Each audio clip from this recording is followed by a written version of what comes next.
When Daniel and Claire finally signed the papers for the little cabin in the woods, they felt as though their lives had finally steadied. Both were tired of the city, the endless noise, the constant rush, the weight of neighbors who never said hello. The cabin, tucked deep in the pines of northern Montana, promised peace, silence, and the chance to rebuild what had been fraying in their marriage.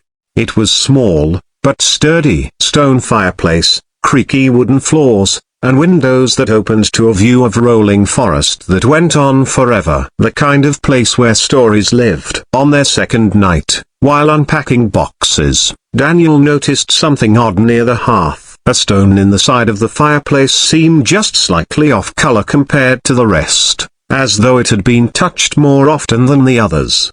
"Claire, look at this," he said, running his hand over it. She came closer, brushing her hair behind her ear. "Loose." He gave it a tug. At first nothing happened. Then, with a grinding sound, the stone shifted and slid out like a drawer. Behind it yawned a black gap. A draft of cold, damp air brushed his fingers. Claire stepped back. "Danielle, a broken bar, what is that?" He grabbed a flashlight from one of the boxes and shined it into the gap. The beam caught stone walls leading downward, a narrow passage carved behind the fireplace. Claire's voice dropped to a whisper. "This isn't in the listing." Of course it wasn't. The next morning, curiosity overpowered caution. With lanterns in hand, they descended the hidden passage. The stone steps were uneven and wet, and the air smelled of earth and something older, something metallic. The passage opened into a small chamber underground. Dust clung to cobwebs in the corners, but in the center was a wooden chest. Heavy iron hinges rusted from time. Daniel's heart thudded in his chest. "This looks like a broken bar. I don't know a broken bar treasure." Claire touched the lid, and flakes of old varnish came off. In her hand. Together, they lifted it. The chest groaned. Inside was not gold, not jewels, but stacks of yellow journals, tied with leather cords. Each was written in the same steady hand, page after page filled with strange notes, maps of the forest, and warnings scrawled in darker ink.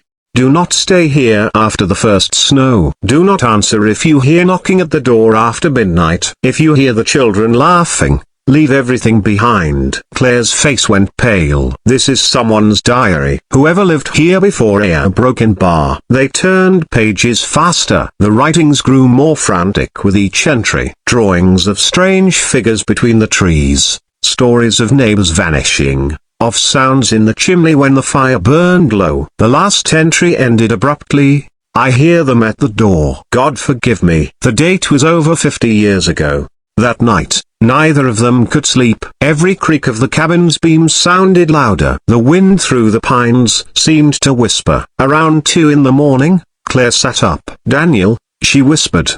"Do you hear that?" He did. A faint tapping, like knuckles on wood, from downstairs, from the front door. His chest tightened. They didn't move. The tapping grew louder, then stopped. Silence. The light laughter. Children's laughter. Right outside. Claire clutched his arm so tightly it hurt. Daniel reached for the flashlight, but the moment its beam flicked on, the sound vanished. The next morning, they packed to leave. The cabin was not theirs anymore. Maybe never had been. As they loaded the car, Claire looked back at the fireplace. The stone they had pulled loose was still on the floor, the passage waiting like an open mouth. Daniel shoved it back into place before shutting the door for the last time. The cabin stood silent, pretending to be ordinary again. But deep inside, under the hearth, the journals remained, waiting for the next curious hands.